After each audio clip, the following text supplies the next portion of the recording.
There are still plenty of Nigerians who say that the Igbos are much too clever for anybody's good. That's really the reason they fought them during the war, to teach them a lesson, to show them they could neither expect to dominate Nigeria nor set up a country on their own.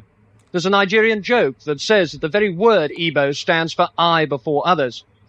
In-depth analysis. As a country, moving on from that war, have we been able to address the demons of that war? The fear, if indeed, there was a fear of Igbo domination, would you say that we have been able to ask indeed whether there was any such, any such attempt by the Igbos to dominate the country? Or have we asked the question as to,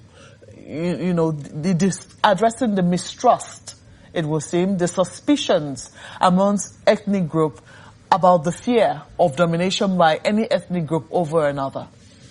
You see, when Ironsi promulgated unification decree, there was fear that somebody like Ojukwu would be made governor in northern Nigeria. Somebody would be taken to eastern Nigeria, and so on and so forth.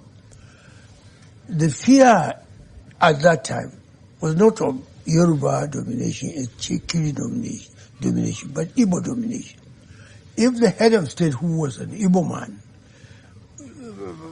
issued a decree or promulgated a decree for unification and said that people will be recycled,